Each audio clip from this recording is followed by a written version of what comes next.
Good morning, ladies and germs. This is your peachy die. Nope. Not gonna die. Update for the 31st, last day of January, and quite possibly Trump's acquittal day, which incidentally means impeached and oops, you were wrong. That ought to play really well with the people who are not in the crazy left, which I remind you is all but about 10% of the population. The nut jobs will, of course, go just absolutely flat out ballistic. And may I point out that nobody seems to be paying any attention to the Bernie Sanders paid campaign members who are all but calling for a violent revolution if he should not win. You know, there seems to be a problem here. I thought we decided political policy at the ballot box. Are we now choosing to decide political policy from the roof? Do we vote from the roof now? It seems as though the Bernie Sanders campaign has a number of people that are, and folks, there's crazies in the volunteer corps of all political campaigns, okay? Always have been, always will be. Oh, no. We're talking about people that are paid, have not been dismissed, have not been fired. And by the way, you're supposed to vet people to make sure they're not nuts. Let's make sure that we, when you hire them, you don't always get it right. But when, you have one or two, it's one thing. When you have a bunch, that's probably intentional. But the Project Veritas folks have gotten a number of them to talk about, basically boxcarring Trump supporters. Seems to me that sounds an awful lot like the guns are going to come out if Bernie loses, whether it's at the convention or in the general. I would assume that what they expect is that they're going to get robbed like they did the last time. But I will remind everybody that under the law that exists today, you are not guaranteed a fair contest in a primary. God, this goes back to the last time around when Hill was doing her thing and basically screwed Bernie by conspiring with the DNC. That is not illegal. All right, it tastes bad, but it's not against the law, and in fact, you're not even guaranteed a primary at all. So I don't understand where people are getting this idea that somehow, oh my God, we have no representative.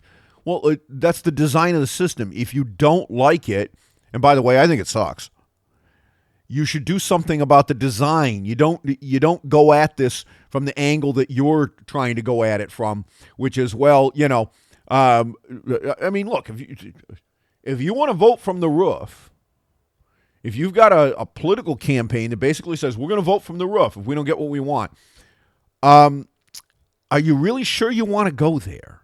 I'm not so sure you want to go there, but do you really want to go there? You ought to be thinking about that really carefully. I don't know how this is going to all play out, folks, but the summer of discontent in Milwaukee, I'll tell you what, if I lived anywhere near there, within 100 miles of it, I think I'd be out of there before the convention, because the probability that Bernie's going to get a fair shake at that convention is zero. And you have enough crazies within his campaign that they might try to burn the city. And I don't know whether they will or won't. But I sure as hell don't want to be anywhere within rifle range, which for somebody that has a decent idea how to use one is about a half mile. So let's be a little bit, a little bit crazy within the Bernie camp. I think Mr. Sanders needs to get a handle on this and fast, because this is likely to blow up in his face if he doesn't. All right.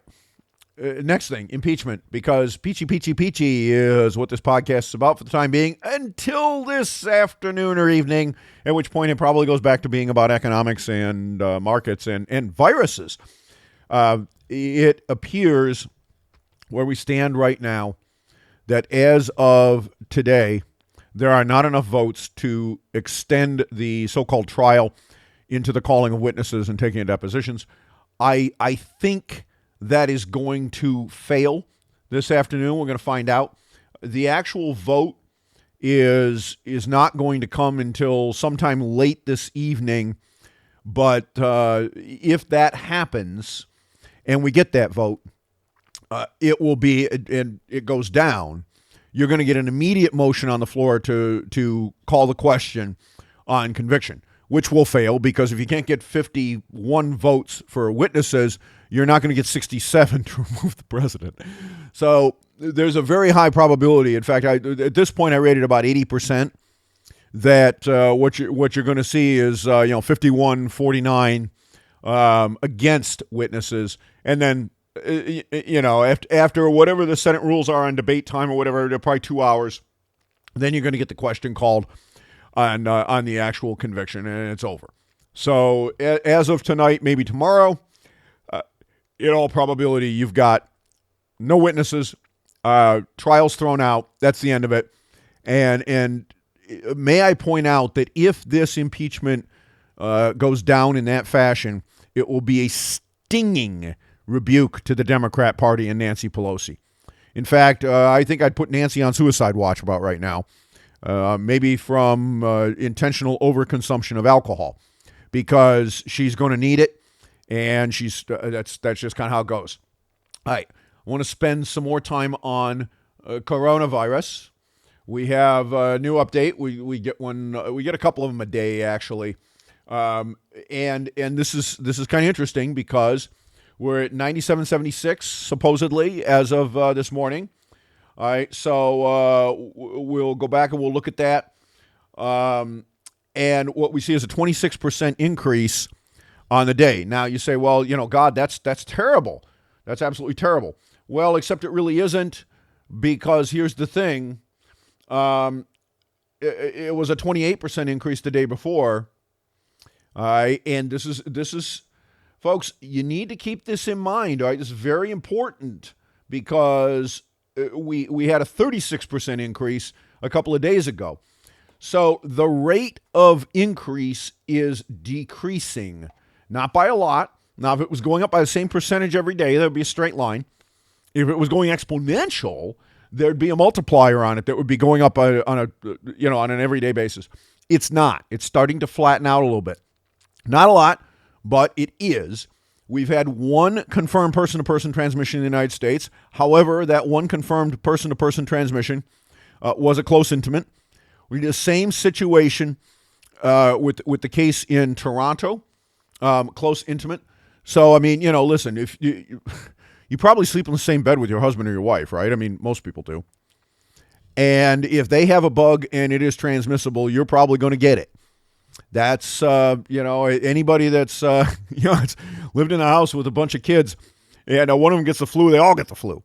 Why? Because no matter how careful you are, it is almost impossible to avoid passing those kinds of things around within your family.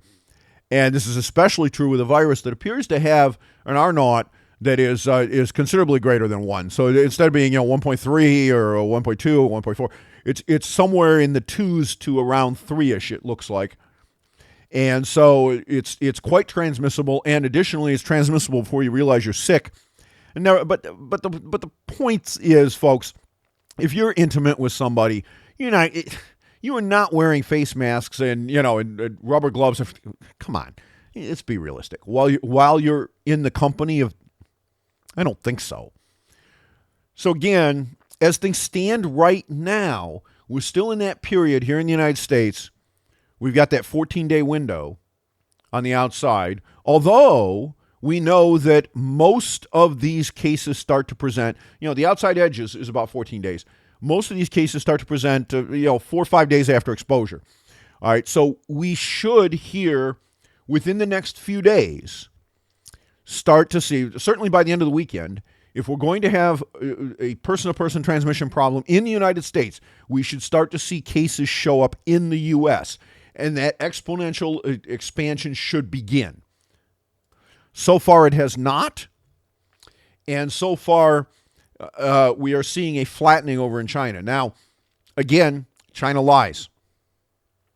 So I don't believe they're 97.76, 96.58 mainland China. All right. But remember, we also have a bunch of other countries that are minorly represented right now as well. Japan, Singapore, Australia, Taiwan, Malaysia, Macau, South Korea, France, Germany, United Arab Emirates, Canada, Italy, and Vietnam, along with a couple of others. all of which are, by the way, once you get below Singapore, those are all single-digit case counts.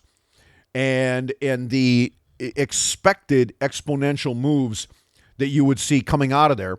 All right, I mean, listen, go 5 to 12 in the U.S. would certainly concern me, or 6 because we have one person-to-person.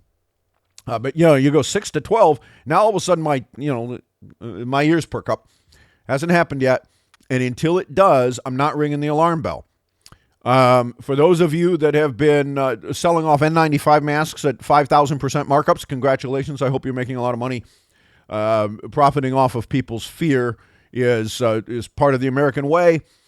If you're also stoking it, however, may I recommend the gallows, and that the people in your town, when they realize that you were part of stoking that fear and then trying to profit off of it, they ought to take you out and have some fun. Because it's one thing to profit from a situation that you don't create. It's quite another to falsely create it yourself and then make money. That's the kind of thing that P.T. Barnum and similar people made a lot of money doing, except they didn't do it with fear. They did it with entertainment. P.T. Barnum's famous saying, "There's a sucker born every minute." So I am, again, I'm not ringing the alarm bell. If there is, by the way, a problem here in the United States, if we've really got this issue to the degree that it looks like we might, the Super Bowl is going to be just a fantastic place for you to get this, isn't it? Yeah, you're going to. So, hey, listen, if you've got the money to go to the Super Bowl and you can spend the thousands of dollars for the tickets and, $20 a beer or whatever they're going to be charging, I'm sure it's going to be ridiculous. If you can do that, boy, I really don't feel all that sorry for you. It's just kind of the way that goes. The State Department, by the way, has raised the travel advisory level 4. Do not travel for China. Primarily, not so much because of the risk of infection, I don't believe, but because the Chinese are locking cities down left and right along with transportation, and you're very likely to get trapped there. That if you are dumb enough to go into an area that has this kind of thing going on voluntarily, you're out of your mind. And if you're already there and you're not out by now, you are also out of your mind. I still say that the U.S. should implement a policy that if you come back from China non-symptomatic, you're going to do 14 days or 10 days or whatever in quarantine, some kind of voluntary quarantine. And if you break it, we're going to force you at your expense. You want to self-quarantine your house, that's fine, but nobody else is in there. Anybody that comes in cannot leave until the time has run. You do the 14 days and you're not symptomatic, no problems. You get checked once a day by a medical provider that comes by. All they got to do is check you for fever. If you are not running a fever after 2 weeks and you've been self-isolated, I think we're pretty clean at that point, saying you're not carrying it, you're not sick, and you're fine. But we're not going to do it because it would shut down commerce and crash the markets. And, of course, orange man bad. Yeah, I know. It's all orange man's fault. But you know what? Obama wouldn't have done the same thing. No way would he have done it. And, in fact, we had a situation like that with Ebola, but, of course, Ebola was a little bit tougher to transmit. This looks like it's pretty easy. So that's not so good. But that's where we are, folks. I don't see anything that changes my mind at this point. My hair's still not on fire. I'm still sipping my espresso in the mornings. Was on Stocks and Jock this morning. We talked a little bit about that, but not a lot. But I thought the discussion this morning on Stocks and Jocks was pretty interesting. You ought to go back and listen to the podcast, an hour segment, and that's usually what I do with those guys.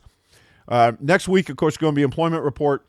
And hey, if you own Spamazon stock this morning, you're a very happy person.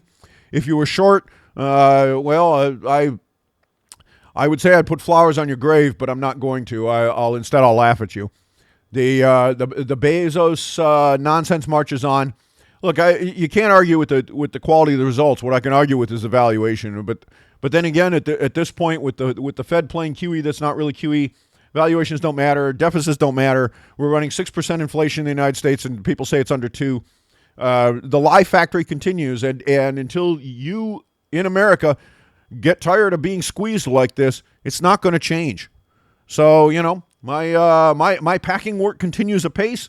In fact, that's what I'm off to go do here. get another little bit of coffee in me, and start stuffing trailers. So anyway, have a good one, folks, and happy Super Bowl weekend.